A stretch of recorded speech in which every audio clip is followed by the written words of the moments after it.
अस्सलाम वालेकुम, खुश आमदेद, सुबह खैर तमाम देखने वालों को। प्रोग्राम है गुड मॉर्निंग कराची और मैं हूं आपका मेज़बान मोहम्मद यासिर।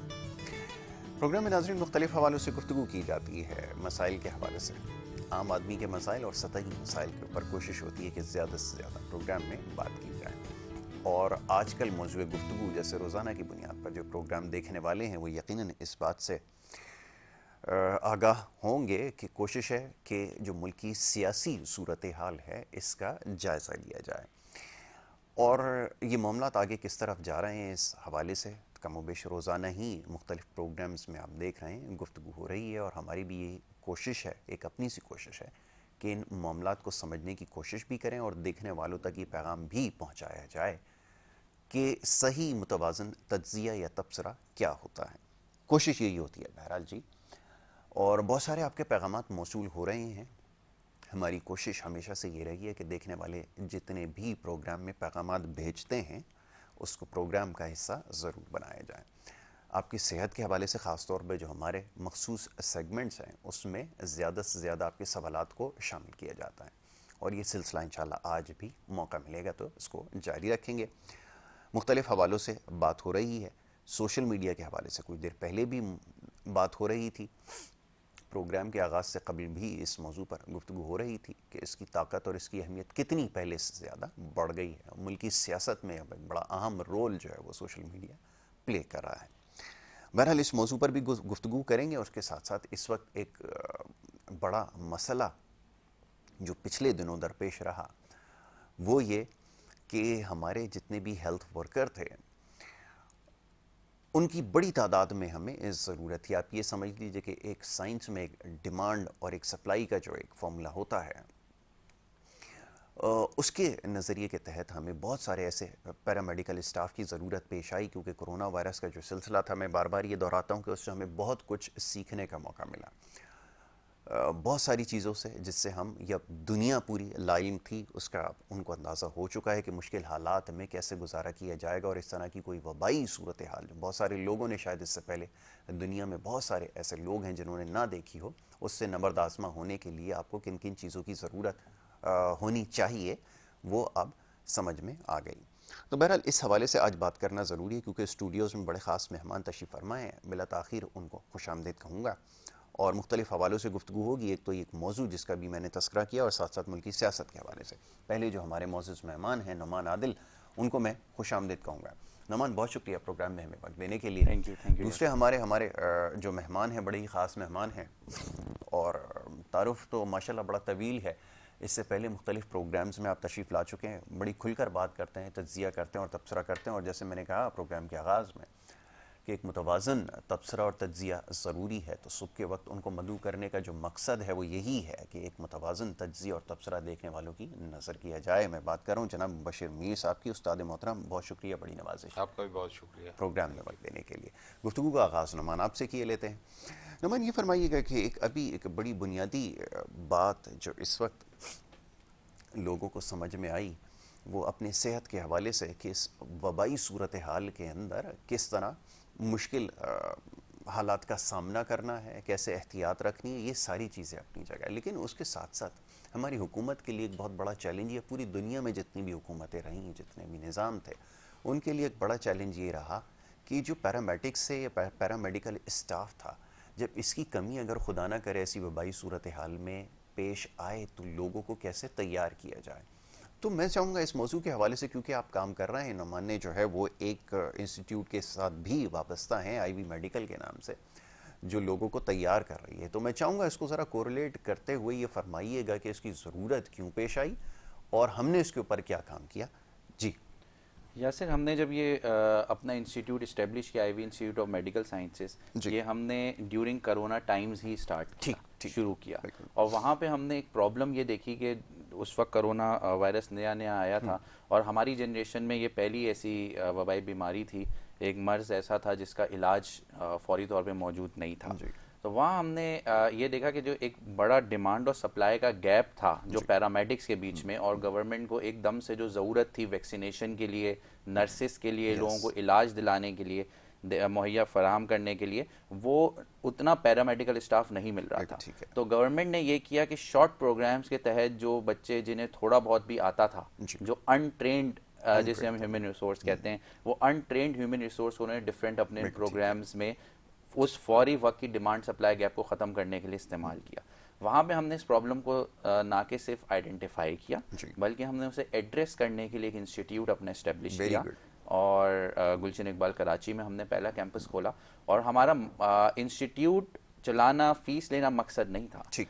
वो इंस्टीट्यूट हमने एक मिशन के तहत शुरू किया, और वो मिशन ये था कि ना सिर्फ कराची में, ना सिर्फ सिंध में, बल्कि पूरे पाकिस्तान में ये जो गैप आया है ना, ये हम फिल कर सकें। ठीक है। ट्रेंड पैरामेडिकल स्टाफ और ट्रेंड नर्सेस हम हेल्थ केयर सेक्टर को प्रोवाइड करें। बहुत खूब। और आगे, क्योंकि अब ये सिलसिला चल पड़ा है, इसको ख़त्म होने में, क्लिनिकल ट्रायल्स होने में अगले 5-6 साल 7 साल लग सकते हैं बिल्कुल। और इस तरह की ट्रेंड स्टाफ की ज़रूरत उस वक्त तक रहेगी।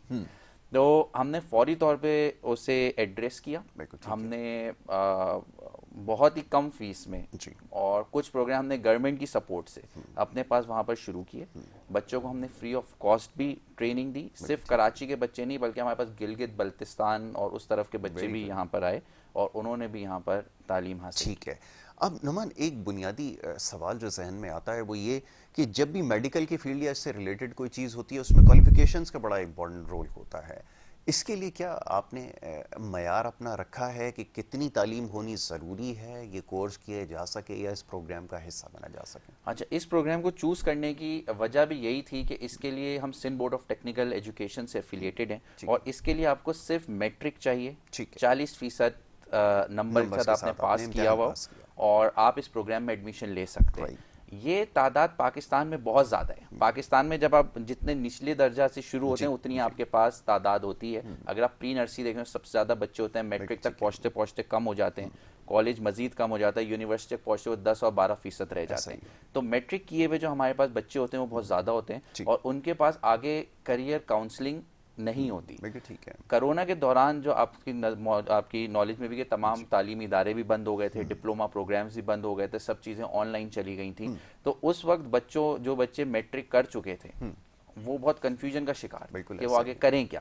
ठीक है। अगर 2 साल का गैप लेके पढ़ेंगे तो बहुत से लोग होते हैं, बहुत से ऐसे बच्चे होते हैं अपना घर चलाते हैं, उन्हें नौकरी करने में मुश्किल आएगी। तो ये प्रोग्राम ऐसा उस वक्त रेडी था, और जिसे गवर्नमेंट भी सपोर्ट कर रहा था, जिसे गवर्नमेंट ने भी बंद नहीं किया था, कि बच्चे जिसने मैट्रिक कर लिया है वो फौरी तौर पे इस प्रोग्राम में एडमिशन ले ले, 1 साल पढ़े, और 1 साल पढ़ने के बाद वो अपना इम्तिहान पास करे, अपनी क्लिनिकल प्रैक्टिस करे, और फौरी तौर पे नौकरी पर लग जाए। तो जब ये प्रोग्राम हमने शुरू किया था, आप देखें आज भी कोरोना वायरस के पॉजिटिव केसेस हैं, आज भी पैरामेडिकल स्टाफ की ज़रूरत है। कोरोना की वजह से बहुत ज़्यादा हेल्थ केयर एस्टेब्लिशमेंट बहुत इंक्रीज हो गए, लैब्स बहुत ज़्यादा बन गई, हॉस्पिटल्स बहुत ज़्यादा बन गए, टेस्टिंग बहुत ज़्यादा हो गई। तो अब तक हम 2 बैच अपने इन हेल्थ केयर एस्टेब्लिशमेंट्स को दे चुके हैं पास करके। Very good. कितने बच्चे पहले? तकरीबन हमारे पास 200 बच्चे, लेकिन ये 200 वो बच्चे हैं जो कि ट्रेंड पैरामेडिकल स्टाफ है। इसको आप वैक्सीनेशन में certified from Sindh board of technical education. Plus इन बच्चों ने अपनी क्लिनिकल प्रैक्टिस जो है वो भी बहुत ही नामवर हेल्थ केयर एस्टेब्लिशमेंट से की है, जिसमें ईसा लेबोरेटरी भी है, पटेल हॉस्पिटल भी है, एडवांस लेबोरेटरी भी, और इस तरह के मुख्तलिफ हेल्थ केयर एस्टेब्लिशमेंट जहाँ उन्होंने अपनी 3 महीने की क्लिनिकल प्रैक्टिस की। उसके बाद अपने फाइनल इम्तिहान में अपीयर होकर वो हेल्थ केयर एस्टेब्लिशमेंट्स को उन्होंने ज्वाइन किया। बिल्कुल ठीक है। अब इसके अंदर के ये तमाम चीज़ें आती हैं जिसमें टेस्ट करना सिखाया जाता हो, एक्सरे किस तरह किया जाता हो, अल्ट्रासाउंड किस तरह करवाया जाए? जी देखिए, हमने 3 कोर्सेज से शुरू किया था, और अब हम 7 कोर्सेज ऑफर कर रहे हैं, जिसमें एक ऑपरेशन थिएटर टेक्नीशियन का कोर्स है,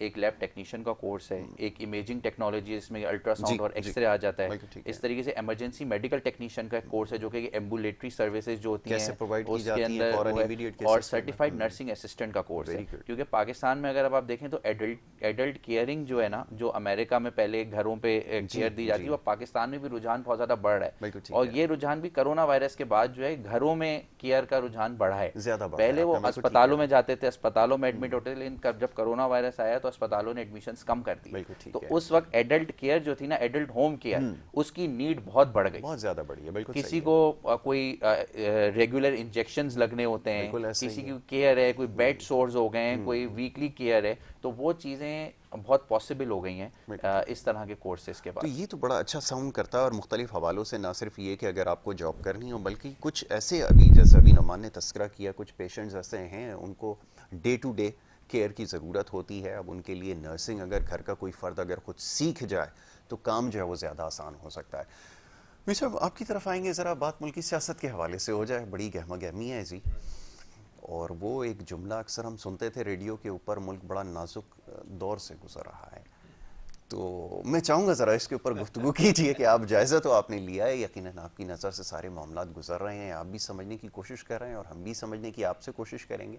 ये फरमाइएगा कि वो जो जितने चैलेंजेस जिसका हम माजी में तस्करा करते आए हैं, चार्ज लेते ही नई एडमिनिस्ट्रेशन ने कुछ चीज़ें तो ऐसा लगा कि जैसे मुंतज़िर थी कि कोई नई एडमिनिस्ट्रेशन आए तो खुद ब खुद ही वो ठीक हो जाए। इससे तासुर क्या मिलता है, ज़रा ये बताएं, और ये आलमी साजिश को भी ज़रा बेनकाब करने की कोशिश करें जी। बहुत शुक्रिया यासिर। सबसे पहले तो ये है कि वाकई पाकिस्तान की जो हमारी पॉलिटिकल हिस्ट्री है जी, उसमें बहुत सी चीज़ें जो हैं वो इन 7 दहाइयों में कॉमन ही हैं, और ऐसे ही है। ये जो ऐसे आपने जुमला बोला नाजुक दौर, ये 50s के भी अखबारात अगर कोई खंगालेगा तो उसमें भी 60 एवरीवेयर। अच्छा, ये है कि जो चीज़ें अगर हम इसको इस तरह लें कि ये इमरान खान साहब जो हैं जी, वो नाकाम जा रहे थे, फर्ज करो, ठीक है, जो कि एक अपोजिशन का बयानिया था। बिल्कुल ठीक है। तो मेरा एक सवाल है इस पे कि क्या इस दौरान 3 सालों में कोई ऐसी लिस्टेड कंपनियां खास तौर पे जिन्होंने दिवालिया डिक्लेयर किया हो? ठीक है, कोई नहीं है। ऑपोजिशन के एक बड़े बिजनेसमैन लीडर हैं, वो भी प्रॉफिट में बिजनेसेस भी हैं ना, जी, एयरलाइन भी हैं, शुगर मिलें भी हैं, टेक्सटाइल मिलें भी हैं, बैंक्स भी हैं, कन्फेक्शनरीज के ठीक भी है। बड़े आइटम। तो कोई ऐसा है इदारा आपकी नजर में, मैं भी एक तालिब इल्म हूँ, कि जिसने दिवालिया डिक्लेयर किया हो बिल्कुल, या प्रॉफिट ना डिक्लेयर किया हो? हाँ, प्रॉफिट डिक्लेयर हुए थे। बिल्कुल हुआ है। अच्छा, फिर ये है कि फिर जो अदरवाइज फिगर्स आई हैं कि फलां मुल्क को एक्सपोर्ट इतनी बढ़ गई हैं, आईटी की इतनी बढ़ी हैं, फलां की इतनी बढ़ी है। जी, हाँ, ये चीज़ एक होती है कि जो कोरोना की जैसे भाई बात कर रहे थे, जी, उसने एक दुनिया चेंज की है, बिल्कुल और ठीक पूरी दुनिया में ये हुआ है फेनोमेना। और उसके बाद ये है कि जो इदारों ने प्रॉफिट कमाया लेकिन पब्लिक को शिफ्ट नहीं हुआ, बिल्कुल ठीक, मेरा ये ख्याल है, पहुंचा नहीं है, पहुंचा वहाँ नहीं तक, है। बिल्कुल और वो हमारे जो सिस्टम है उसकी खामियां हैं ठीक है। कि मसलन आप टैक्स का भी बढ़ा, लेकिन पब्लिक को फायदे जो मिलने चाहिए वो होते नहीं हैं मिल वो सके। कम मिले हैं। और वैसे जो ओवरऑल कोई इंडस्ट्री ने बहुत ज्यादा सफर किया है तो वो हमारी मीडिया इंडस्ट्री, मीडिया इंडस्ट्री उस पे जो गवर्नमेंट की पॉलिसी आई है वो जर्नलिस्ट की फेवर में नहीं गई। लेकिन अब यह है कि जो मीडिया के मालकान हैं वो उसमें जो है ना, उनका शायद इतना नुकसान नहीं हुआ जितना प्रोफेशनल सहाफियों का हुआ है। तो ये तो मैं समझता हूँ कि ये उनकी पॉलिसी जो थी वो दुरुस्त नहीं थी। ठीक है। दूसरी जो अदरवाइज इंडस्ट्रीज हैं वो ग्रो कर रही थी। मेडिसन ने बहुत ग्रो किया है, मेडिकल के शोबे ने, फार्मा ने, टेक्सटाइल ने, कंस्ट्रक्शन ने, इन्होंने, बैंकिंग ने, ये सारे ग्रो कर रहे हैं। कोई ब्रांच बैंक की किसी ने इस वजह से बंद नहीं की कि डिपॉजिट नहीं है, रेमिटेंस भी बढ़ी हैं, रोशन अकाउंट, तो लिहाजा ये चीजें तो हैं। लेकिन क्या है कि जो अब इंटरनेशनल कंस्पेरेसी की बात करते हैं, अब जो चीज बयानिया जो इमरान खान साहब ने दिया कि ये लेटर की बात हुई, तो मेरा ख्याल है कि उन्होंने जो इत्माम हुज्जत किया वो हम देखते हैं। ठीक है कि उन्होंने अपनी कैबिनेट में रखा, किसी की वहां से मुखालफत नहीं आई, चलो ठीक है। अदर पार्टीज भी तो थी, एमकेएम भी तो थी उस कैबिनेट में, ठीक है। फिर उसके बाद उन्होंने रखा है कौमी सलामती कमेटी में जी, हमारे जो सिक्योरिटी एस्टेब्लिशमेंट के लोग हैं उन्होंने कोई मुखालफत तो नहीं की ना ही। अच्छा, लेकिन उन्होंने क्लियर कट अपना देना चाहिए था पब्लिक के लिए कि जी हाँ बिल्कुल इसका होना चाहिए। हाँ, लेकिन जो चीज रिकमेंडेशन हुई वहां पे, जिसका जो है वो इजहार भी हुआ है कि पार्लिमानी कमेटी में रखा जाए, तो पार्लिमानी कमेटी की भी मीटिंग हुई, उसमें अपोजिशन क्यों नहीं शरीक हुई, ये सवालिया निशान है। और कल जो नए प्राइम मिनिस्टर ने कहा कि हम इसकी तहकीकात करेंगे, तो उन्हें पहले तो सवाल का जवाब ये देना चाहिए कि आपको बुलाया गया था तो आप शरीक क्यों नहीं हुए थे। उस वक्त ये नैरेटिव था कि ये शायद बोगस खत है। नहीं, वो तो शरीक होते तो ना। हाँ, बिल्कुल ठीक है। जब वो पार्लिमानी कमेटी का इजलास जो है वो प्राइम मिनिस्टर उस वक्त के नहीं बुला रहे थे, उस वक्त वो उसके हाउस के कस्टोडियन स्पीकर बुला रहे थे। आप शरीक होके उसको वहां पे मना कर देते कि ये गलत है, ठीक है। लेकिन आप शरीक नहीं हुए और अब आप कह रहे हैं कि हम तहकीकात करेंगे, लेकिन आपको पहले उसमें ना शरीक होने पे अपना पॉइंट ऑफ व्यू देना चाहिए। अच्छा, इसके बाद जो चीज है हम देखते हैं कि ये अदम एतमाद की तारीख जो है वो पेश होती है, और वो फिर उस पे जो भी सूरत हाल होती है सुप्रीम कोर्ट का मसला आता है। अब सुप्रीम कोर्ट ने भी बड़ी सिलेक्टेड किस्म की मेरे ख्याल में सिस्टम अपना चलाया है कि मसलन वो रूलिंग पे तो बात करना चाहता है जी, लेकिन रूलिंग की वजह पे बात नहीं करना चाहता। ये बड़ी हैरानकुन बात है सबके लिए कि भाई उससे पहले तो जो वफाकी वजीर कानून है वो जो अपना पॉइंट ऑफ ऑर्डर में बोल रहे थे उस पे तो वो बात नहीं करना चाहता, उसके जवाब में रूलिंग आई है ना, ठीक है ना, तो उस पे वो बात नहीं करना चाहता। ठीक है, फिर यह है कि पहले तो सवाल ही ये उठता है कि उनका सुओ मोटो बनता भी है कि नहीं बनता। तो ज्यादातर तो यही है कि कौमी असम्बली की कार्रवाई पे सुओ मोटो नहीं बनता, और जो 69 का जो क्लास है वो उसको प्रोटेक्ट करती है। और अच्छा इंटरेस्टिंगली कि उससे पहले वो उसी 69 की वजह से पहले आने वाला जो उससे सदारती रेफरेंस है उसको वापस भेजते हैं, ऐसा ही कि ये असम्बली के ऊपर हम नहीं कर सकते, बाद में उसी पे वो वापस। इसके ऊपर असल में दो आप समझने के स्कूल ऑफ थॉट बन गए। एक तो ये कि अदालत जो है वो आइन की इंटरप्रिटेशन करेगी, जैसे कि माजी के अंदर कुछ केसेस का हवाला आइन की इंटरप्रिटेशन करेगी ना। अब यहाँ पे वायलेशन इकदाम को गलत सच नहीं कर सकती, ये बात आपकी बिल्कुल दुरुस्त है। अच्छा, अब ये सवाल है कि मैं as a citizen of Pakistan समझता हूँ कि यार ये जो इंस्टीट्यूशंस हैं वो सिक्योरिटी इंस्टीट्यूशंस और अदलिया, ठीक है, ये हमारे स्टेट पिलर हैं जी, ठीक है, इनकी जो अगर थोड़ी बहुत भी इनके ऊपर सवालिया निशान उठता है तो हमारी रियासत को नुकसान है। ठीक है, तो रियासत का जो नुकसान है वो हमें एज ए सिटीजन गवारा नहीं है, मुतामिल हो भी नहीं इन लोगों के ऊपर जो है बहुत ज्यादा जिम्मेदारी बनती है, बहुत ज्यादा जिम्मेदारी है। 100% दुरुस्त बात है जी जनाब। इस मामले के ऊपर गुफ्तगू होगी। अब तो ये बहस चलने के लिए है जी, माजी में भी इस तरह के कुछ केसेस हैं, उसके हवाले जो दिए गए उसका तस्करा आगे चल के करते हैं। एक ब्रेक के लिए कहा जा रहा है, एक मुख्तसर सी ब्रेक है, ब्रेक के बाद वापस आना है। देखते रहिए प्रोग्राम गुड मॉर्निंग कराची।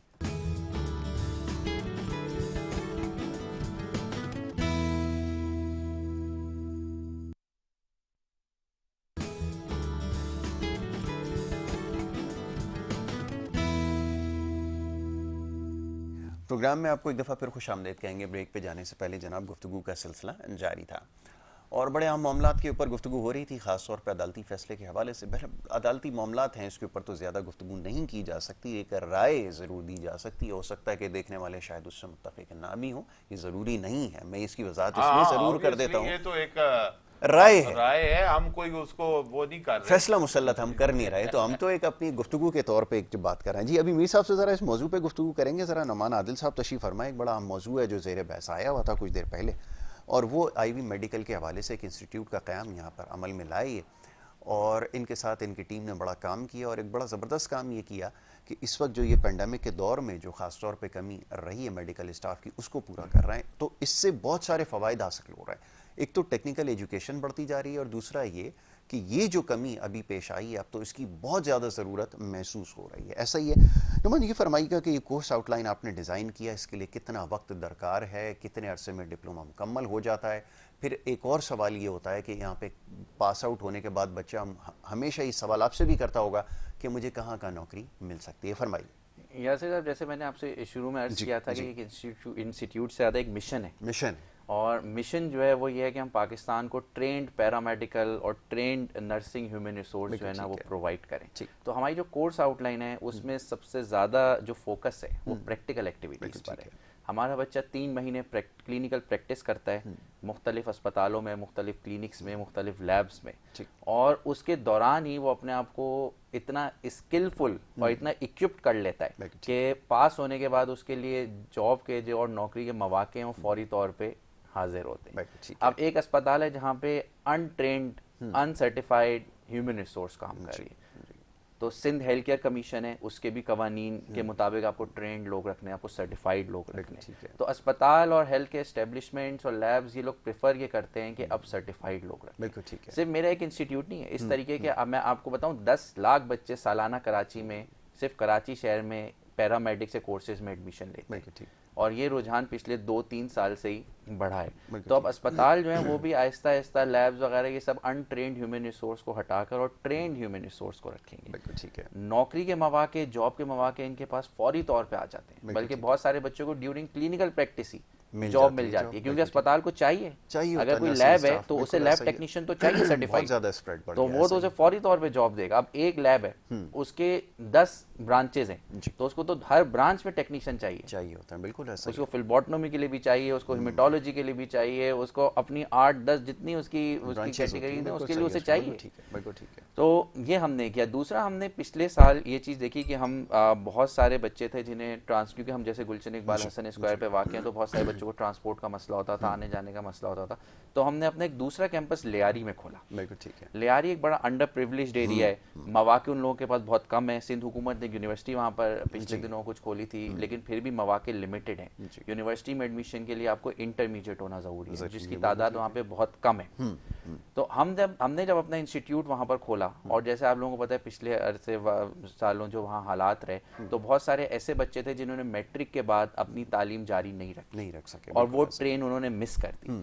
तो उस चीज़ को एड्रेस करने के लिए सिर्फ टेक्निकल एजुकेशन ही उसका जवाब था। बिल्कुल ठीक है। और हम इस मिशन को लेके लियारी गए। लियारी से हमें बड़ा अच्छा रिस्पांस मिला। 100-150 बच्चे हमारे पास लियारी में पढ़ रहे हैं, नर्सिंग भी पढ़ रहे हैं, अल्ट्रासाउंड भी कर रहे हैं। उसमें सबसे ज़्यादा तादाद उन बच्चों की है जो कि अनट्रेंड थे लेकिन ऑलरेडी कहीं सर्विस प्रोवाइड कर रहे थे किसी हेल्थ केयर एस्टेब्लिशमेंट में। तो उन्होंने भी ये नीड देखी कि अब जो दौर है वो अनट्रेंड से और ट्रेंड और सर्टिफाइड लोगों की तरफ जा रहा है। तो उन्होंने ड्यूरिंग अपनी जहाँ पे जॉब कर रहे हैं उसके दौरान ही सर्टिफिकेशन को वो हासिल कर रहे हैं। तो आपका जो सवाल था कोर्स आउटलाइन से मुताबिक, तो हमारी कोर्स आउटलाइन जो फोकस्ड है वो बहुत ही ज़्यादा प्रैक्टिकल एक्टिविटीज़। हमने लैब्स में बच्चों को ले जाते हैं, वहाँ पे प्रैक्टिस कराते हैं। हफ्ते में एक दिन उनका होता है जहाँ पे वो प्रैक्टिस करते हैं। डिफरेंट वर्कशॉप्स होती हैं, CPR पे वर्कशॉप्स होती हैं, इमरजेंसी को कैसे एड्रेस करना उस पर वर्कशॉप्स होती हैं। तो बच्चों को बड़ा हैंड्स ऑन एक्सपीरियंस जो है वो कराया जाता है। और अब मेरे ख्याल से सिर्फ पैरामेडिक्स नहीं बल्कि अब दुनिया जो है वो एक फॉर्मल एकेडमिक एजुकेशन से टेक्निकल एजुकेशन पर ही शिफ्ट हो रही है। बिल्कुल, दुनिया का जो शिफ्ट है ना वो तो AR की तरफ चला गया। ऑगमेंटेड रियलिटी अब आ गई है कि वो बैठ के कोई स्पेशलाइज्ड डॉक्टर कहीं पे भी आपको विजुअलाइज करेगा और आप उसके साथ साथ वो प्रैक्टिस करते जाएंगे और आपका काम आसान हो मुझे तो टेक्नोलॉजी से एक बड़ी आम बात याद आ गई कि अगर साबिक वज़ीर-ए-आज़म इमरान खान ऐसी लोगों से रब्ता करते तो 1 करोड़ नौकरियां कोई ज्यादा मुश्किल नहीं। ये बात बिल्कुल आपने सही कही कि 10 लाख तो ये कराची में दे रहे हैं, कराची से बन गई है। ठीक है, तो ये तो कोई मसला, मैंने क्या ये तो क्या टेक्निकल साइड जो है इनकी इंस्टीट्यूशन को भी ख्याल ड्यूरिंग पेंडेमिक ही आया कि जी नर्सिंग स्टाफ मेरा ख्याल है कि अगर इतना हो रहा था तो अगर उनके वज़रा जो हैं वो ऐसे लोगों से रब्ता करते जी इनके पास मेडिकल की फील्ड है, कोई इंजीनियरिंग के हैं, कुछ और हैं, तो 1 करोड़ नौकरियां दी जा सकती ठीक है। वैसे अब ये इसी से बात को आगे बढ़ाते हैं। वो ये कोई भी हुकूमत जाती है ना या कोई भी शख्स दुनिया से जाता है उसके बाद उसके काम याद रह जाते हैं, अमूमन ये ऐसा होता है। अब ये कि पाकिस्तान में एक सियासी कल्चर ऐसा है, जाती हुकूमत के साथ ही बहुत सारे मामलात खुल जाते हैं कि जी ये भी गलत था, ये भी गलत था, ये भी गलत था। एक का तस्करा तो आपने कर दिया कि एक बहुत बड़ा टास्क था, यानी कि जब ये दावा किया गया था तो इतना बड़ा दावा इसको समझा जा रहा था कि 1 करोड़ नौकरी कैसे प्रोवाइड की जाए। फिर दूसरी तरफ रोज़गार का मसले के साथ साथ फिर रिहाइश का मसला, फिर खुराक का मसला, और फिर पेंडेमिक के बाद तो सूरत हाल आपके सामने रही। अर्ज़ ये है कि ये जो सारी गलतियाँ होती रहीं, या गलतियाँ इसको ना भी अगर लफ्ज़ कहें क्योंकि अब तो थोड़ा सा हार्श हो जाएगा कि अगर इसको गलती कहेंगे, अगर इसकी तरफ तवज्जो ना भी रही तो फिर आप क्या समझते हैं कि कैसे भी कोई हुकूमत चल सकती है? क्योंकि हुकूमत जो जाने की वजह है लोग अभी तक पूछते हैं कि क्या वजह बनी है। देखें जो ये होता है कि जो आपकी फेडरल गवर्नमेंट होती है उसने आपकी स्टेट की शक्ल बनानी होती है, ठीक है, और एक एनवायरनमेंट क्रिएट करना होता है। वेरी राइट, ठीक है। उसके बाद दूसरी आती है सूबाई हुकूमतें हैं, ठीक है, जिन्होंने उसी की रोशनी में एक सिस्टम जो है उसको इम्प्लीमेंट करना है। Health, education, law and order, transport सारा उसके पास है। जो इंटरनेशनल सूरत हाल है और जो बड़ी दूसरी चीजें हैं वो फेडरल गवर्नमेंट के पास है, बहुत कुछ है। उनका एक अपना भी बहुत बड़ा एरिया है, इनका एरिया। फिर जो फाइनल चीज है ना, जो इस वक्त दुनिया में सबसे बेहतर, सबसे बेस्ट और सबसे जरूरी है, वो है बल्दियाती सिस्टम। तीसरी जगह पे वो होती है जिसमें पब्लिक के 80-90% मसले पब्लिक के हाल होने होते हैं। ऐसे ही। अब जब तक ये तीनों फंक्शनल ना हो आप परफॉर्मेंस दे ही नहीं सकते, नहीं दे सके। ठीक है। तो ये जो पाकिस्तान में जो परफॉर्मेंस आप देखते हैं ना, इसीलिए गड़बड़ होती है कि इन तीनों की फंक्शंस जो हैं वो एट ए टाइम नहीं हो रहे होते।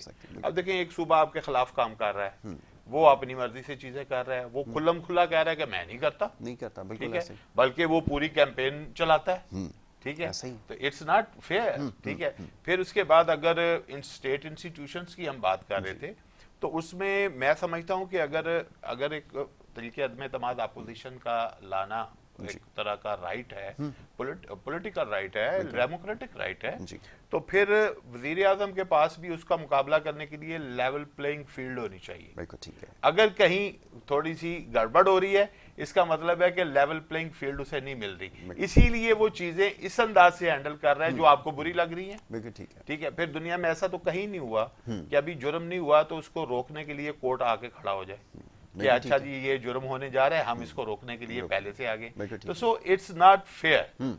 दोनों एक चीज एक गलत कर रहा है या गड़बड़ कर रहा है, तो दूसरा उसे रोकने के लिए फिर उसी तरह के जराए भी इस्तेमाल कर रहा है। तो हम लेवल प्लेइंग फील्ड नहीं दे पाते। जो हमारी मुस्लिम हिस्ट्री है ना, वो भी अनफॉर्चुनेटली यही अमीर के इंतखाब में ही प्रॉब्लम है। बिल्कुल ठीक है, ठीक है, यहीं से सारा यहीं से शुरू होता है। और आपको कुरान कह रहा है कि अपने से बेहतर लोगों को जब तुम अमीर का इंतखाब करने लगो तो ये करो ये करो ये करो, तो मैं उसका कि वो एक अहलियत की बात कर, बिल्कुल ठीक है, एक्चुअली वो अहलियत की बात, अगर अहलियत है तो फिर उनमें से इंतखाब करो, ठीक है। और हमने हमेशा सदियों से यही प्रॉब्लम की और अभी भी तमाम मुस्लिम कंट्रीज में यही इशू है, ठीक है। अब जो बंदे गवर्नमेंट्स जाती हैं, फिर ज़ाहिर बाद में हम उनके खिलाफ वो काम शुरू कर देते हैं। तो लेकिन जो अभी जो हुकूमत ना जाने की वजह और जाने की वजह की जो बहस है जिसका आपने जिक्र किया, उसमें यह है कि जो इमरान खान अभी बयानिया लेकर आए हैं, तो जो उनका बयानिया कोई उससे इख्तलाफ करे या ना करे, बहरहाल वो एकेडमिकली तो दुरुस्त है कि पाकिस्तान एक खुद मुख्तार रियासत है, ठीक है, उसकी आज़ाद खारजा पॉलिसी होनी चाहिए, सारे मुल्कों के साथ इक्वालिटी पे ताल्लुकात होने चाहिए, यही है ना हमारा, ठीक है ना। और उसी के ऊपर कह रहे हैं कि जी ये एक चीज प्रॉब्लम आई है, मैंने इसको कहा है कि इसको एड्रेस किया जाए। मीर साहब, कतई कलामी की माजरत कॉन्ट्रडिक्ट ये बात करती है कि आप कहते हो कि उनका इन्फ्लुएंस नहीं होना चाहिए, वो अपनी मर्जी से फैसले ना कर सकें, यही बहस है। लेकिन लोग पाकिस्तान में शायद कोई ऐसा रहने वाला हो जो इस चीज़ से वाकिफ़ ना हो कि आपके यहाँ जितने भी एडमिनिस्ट्रेटर आप लेकर आए सारे गैर मुल्की थे, सारे आपके जो बड़े अहम इदारे थे, मैं नाम लेता जाता हूँ उसके अंदर लोग वहाँ से, खासतौर पे स्टेट बैंक सबसे बड़ा तो सेंट्रल बैंक, ये बिल्कुल आपकी बात दुरुस्त है। तो जो इसका कॉन्ट्रडिक्शन है, देखें एक चीज है कि वो क्या होता है कि जो हमारे जैसे ममालिक जिनका पॉलिटिकल सिस्टम कमजोर और इकोनॉमिक सिस्टम जो है वो कमजोर है, उसके ऊपर जो बड़ी फोर्सेस होती हैं, बड़ी कुव्वतें हैं, बड़े ममालिक हैं, वो इन्फ्लुएंस करते हैं, ठीक है। हमारे ऊपर कुछ ज्यादा ही है, क्यों, हम एक सिक्योरिटी स्टेट हैं, हमारे मसाइल कुछ और तरह के हैं, अफगानिस्तान का इशू, कश्मीर का इशू, फिर हम एटॉमिक पावर हैं, हमारे पास मिसाइल टेक्नोलॉजी है, हमारी एक इस तरह की उस लिहाज से दुनिया के कई ममालिक हमसे कंसर्न बहुत ज्यादा हुए वो चाहते हैं कि उनकी मर्जी की कुछ चीजें हों यहाँ पे, ताकि हम इसको कंट्रोल करने की कोशिश करें। हाँ, किसी जगह पे आप मान लेते हैं, किसी जगह पे आप इनकार भी करते हैं, यही एक सिस्टम चलता है। लेकिन मेरा ख्याल है कि उनका बयानिया जो हमें समझ आया है कि वो ये था कि भाई ठीक है, कुछ चीजों में तो हम आपके साथ मिलकर काम कर रहे हैं, ठीक है। जैसे FATF का एक बहुत बड़ी तलवार पाकिस्तान के ऊपर लटकाई गई, ठीक है, वो भी आप इतनी चीजें कर रहे हैं, फिर भी कहा जाता है नहीं ये 26 हो गई है, 27वीं अभी पूरी नहीं हुई, तो उसके वजह से फिर आप कहते हैं कि भाई उससे रेस्क्यू के लिए जब IMF का आपने प्रोग्राम लिया तो आपके वजीर खजाना का स्टेटमेंट आया कि अब हम FATF से निकल जाएगा, गोया वो एक कंडीशन बनी हुई थी क्या। तो लिहाजा ये जो एक बारीक सी लाइन है ना कि इंटरनेशनल फोर्सेस के साथ आपको कैसे चलना है, ठीक है, ये उतनी देर तक नहीं अच्छा हो सकेगा जब तक आप इंटरनली बेहतर ना हो जाएं। मसलन बेहतर होने में क्या है कि आपके मुल्क के अंदर जो इंस्टीट्यूशन है वो स्ट्रांग हो, ठीक है। अच्छा, जो आपकी असेंबली आती है उसके अंदर सबसे बड़ी प्रॉब्लम यही है कि वो एक मौरूसी सियासत में फंसी हुई है, ऐसा ही। तो वो आप देखें कि अचानक एक 20-25 लोग तो नहीं इधर खड़े होते, इसका मतलब है कोई एक ऐसा छड़ी हिलती है और वो लोग इधर हो जाते हैं, छड़ी हिलती है वैसे, और यही हमारी हिस्ट्री है। तो लिहाजा ये एक चीज नहीं, सारे इदारों के अंदर एक रेवोल्यूशन की जरूरत है, बिल्कुल ठीक है। कि मसलन मीडिया के अंदर भी एक रेवोल्यूशन की जरूरत है, एजुकेशन के अंदर भी जरूरत है। अदरवाइज अगर हम देखें तो हम अपने चलो जो ये जगह हैं इनको हम छोड़ दें, तो एज ए सिटीजन हम देखें तो हम हर जगह पे जो जो हमारा एरिया या अख्तियार होता है उसमें भी हम काफी हद तक कई दफा डंडी तो मार जाते हैं बिल्कुल ना। ऐसा ही, बिल्कुल ऐसा हम ही। भी तो फेयर नहीं हो पाते नहीं है, ना। बिल्कुल है ये अच्छा, बात। अगर हम समझते हैं कि फलां बंदा फेयर नहीं है और वो मुल्क के अहम ओहदे पर बैठ गया है, तो फिर थोड़ी देर बाद हम सोचते हैं यार हम भी कहीं गलत करते हैं। तो लिहाजा ये जो चीज है, ये रेवोल्यूशन जब किसी नेशन में आता है ना, जी, रेवोल्यूशन ये होता है कि सोच का दुरुस्त चेंज हो जाना, चेंज हो जाना, ठीक है, बड़े लेवल पे ना उसको चेंज होना ना। बिल्कुल ठीक है। अगर हम गलत कर रहे हैं तो हम ठीक होने की कोशिश शुरू बिल्कुल कर ठीक दें, है, ठीक बिल्कुल ठीक है। तो वो फिर तमाम शोबों में आएगा। बिल्कुल ठीक तो है। मैं यही समझता हूँ कि इसको अगर यही गनीमत समझ लें कि भाई अच्छा ये बयानिया जो आया है ये इस वजह से ही आपको मिला है और कि आप दुरुस्त हो जाए। बिल्कुल ठीक है। मैं क्या बिल्कुल जरूरी नहीं कि मसलन वो आप उस जुजियात में जाएं कि मैं उसी तरफ आना चाह रहा था। मीर साहब, मेरा सवाल भी अगला आपसे यही है, लेकिन मैं उससे पहले चाहूंगा जरा एक नुमान से एक बात याद आई है वो जरा पूछ लूं, जी जी तो बिल्कुल। फिर मैं आगे चल के बात करता हूं ना। ये जबान के इस्तेमाल के ऊपर आजकल बड़ा एक हंगामा बरपा है कि बैगर्स आर नॉट चूजर्स। अब अंग्रेजी के अंदर जो ज़रबुल मसल दी जाती है, हमें वो कार्ल मार्क्स की थ्योरी पढ़ाई गई थी पहले दिन, मैं अगले दिन प्रोग्राम में तस्करा कर चुका हूँ कि उसने लिखा था कि कस्टमर्स आर गॉड, लेकिन गॉड का मतलब नहीं है नाउजुबिल्ला कि आप उसको ये समझे कि वो खुदा के मुतरादिफ बता रहा है। उसका मतलब ये होता है कि कारोबार के लिए कस्टमर ही सब कुछ है। मैं ज़रा इसकी तशरीह आपसे चाहूँगा। ज़रा नुमान से एक सवाल और ले लेता हूँ। नुमान, ये माशाल्लाह जिस तरह का प्लान है, तो मेडिकल ये जो कॉलेज, आईवी कॉलेज जो आपने बनाया है, एक्सपेंशन की तरफ जा रहा है जिसका भी आपने तस्करा किया है। अच्छा, अब विद इन द सिटी बहुत सारी ऐसी जगहें हैं जहाँ पर इसकी बड़ी ज़रूरत है, तो इसके ऊपर काम कैसे हो रहा है और कैसे इसको एक्सपेंशन की तरफ मज़ीद ले जाया जा सकता है, उसके बारे में ज़रा तस्करा कीजिए। लेकिन इसमें एक्सपेंशन, जैसे मैंने आपको बताया कि अभी हमने एक लियारी में कैंपस खोला, आने वाले दिनों में हमारे 1-2 कैंपस कराची में और खोलने का इरादा है।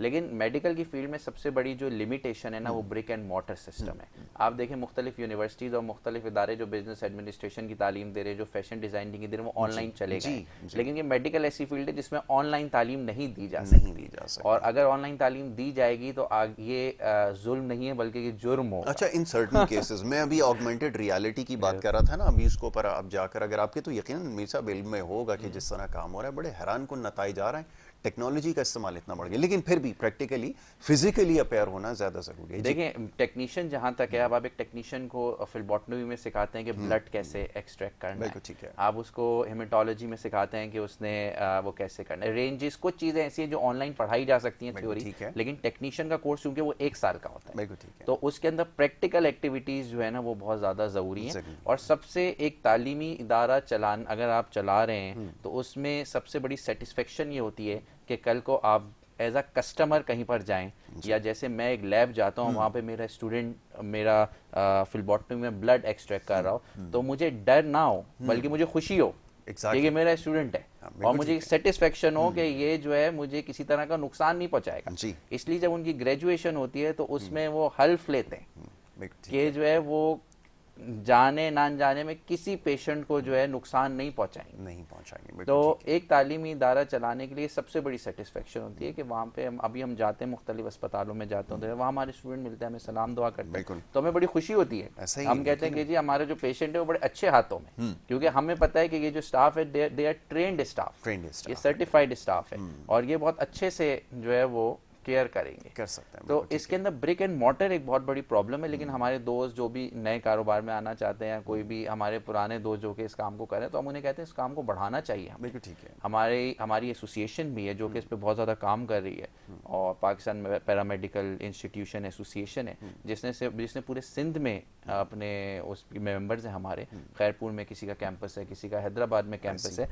तो ये एक मिशन है जिसको सब मिल के जो है ना इस चीज को अकम्प्लिश कर सकते हैं। सिर्फ मेरे लिए 10 लाख बच्चे, 20 लाख बच्चे, 30 लाख बच्चे करना मुमकिन ही नहीं है। मुमकिन नहीं है। मैं यही पूछ रहा था आपसे, और जानने का मकसद भी यही था कि डाटा एक मेंटेन करने की ज़रूरत है ताकि आपको पता चल सके कि आपकी नीड कितनी है, फिर फार एंड वाइड एरिया के अंदर जाकर काम करना, क्योंकि बहुत सारी जगह पर डॉक्टर्स डायरेक्टली इंगेज नहीं हो सकते। वहाँ पर ये बुनियादी ज़रूरत है, लोगों को चाहिए तो ये कम से कम इतने एजुकेटेड हो सकते हैं कि उनको सही तरह से लुक आफ्टर कर सकें।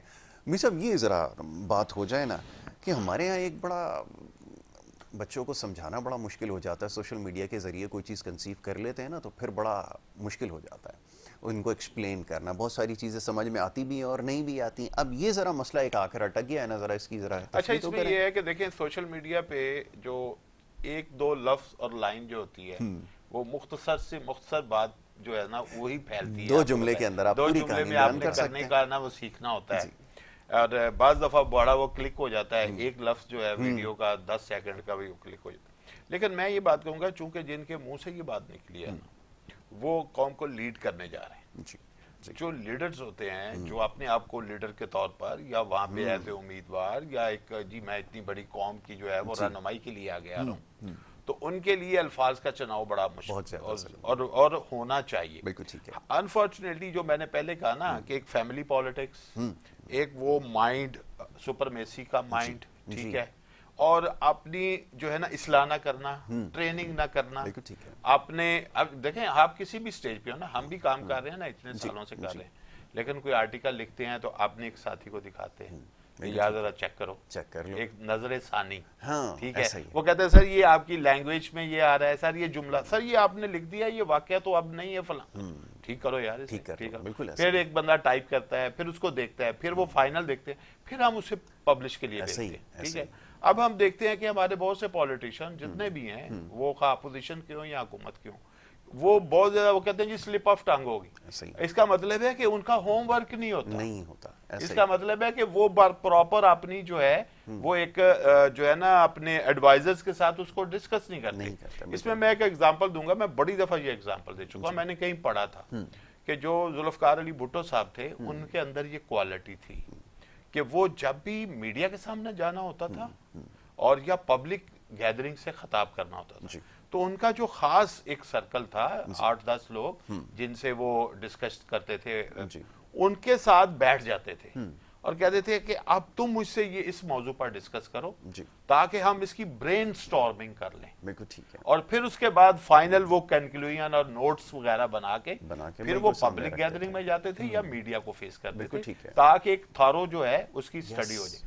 अब क्या है कि किसी को समझाना बड़ा मुश्किल हो गया है। वो कहते हैं यार मुझे पता है और तुम्हें क्या मुझसे ज्यादा पता है? ऐसे ही है, यही जंग चल रही है। ये भी है, क्या तुम्हें इससे ज्यादा पता है? फलां को मैं ज्यादा बेहतर जानता हूँ, मैं वहां रहा हूँ, मैं वहां ने काम किया है, इतने सालों से मैं ये कर रहा हूँ, मैंने कोई जग मारी है कि मैं ये, अगर तुम इतने बेहतर होते तो फिर तुम नहीं आते क्या? ऐसा ही है। तो मतलब ये क्या है कि खुद को आलम फाजल तो कभी भी नहीं समझना चाहिए, ठीक है। मौला अली का फरमान है, जिसने मुझे एक लफ्ज भी समझाया वो मेरा उस्ताद करार कितनी पाया। बड़ी बात, जबकि वो खुद उस्तादों के उस्ताद थे, लेकिन वो उन्होंने एक अहमियत बताई किसी की बात सुनना। यानी कि जो हम चीज देखते हैं, जो लीडर्स कहते हैं कि जो लीडर्स होते हैं, मैं पॉलिटिशियन की बात नहीं कर रहा, मैं लीडर्स की ये अच्छा किया आपने इसको जो है वो सेग्रीगेट जो लीडर्स होता है ना, उसकी बहुत सी क्वालिटियों में एक खास क्वालिटी है और वो है वो अच्छा लिसनर होता है। बहुत अच्छी बात आपने, बिल्कुल। और जब तक आप सुनते नहीं है ना, आप अच्छे लिसनर नहीं होते, तब तक आप उसको आगे से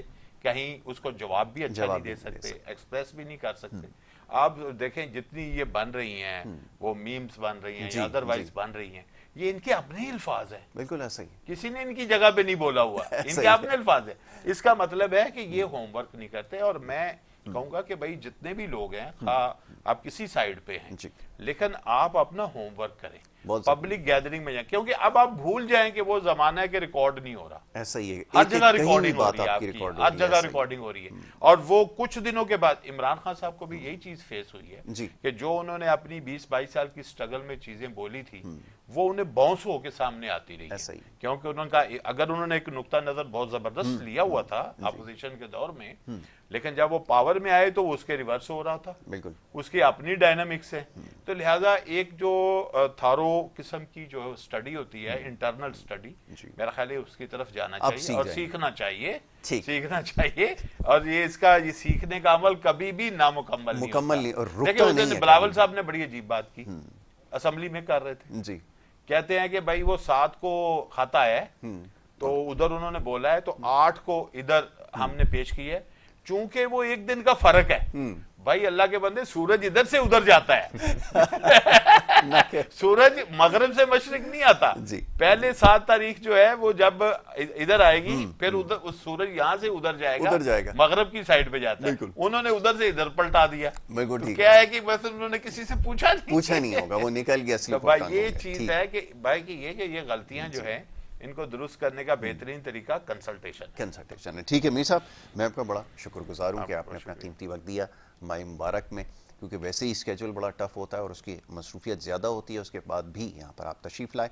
जनाब नौमान आदिल साहब, मैं आपका बड़ा शुक्रगुजार हूँ बहुत कि शुक्रिया। आपने अपना वक्त दिया हमारे साथ यहाँ पर, और यकीनन इस हवाले से बहुत सारी बातें हैं जो अभी इंशाल्लाह आगे चल के प्रोग्राम्स में ज़रूर डिस्कस करेंगे इस कॉलेज के हवाले से, और ये जो आपकी कोशिश है इसके हवाले से।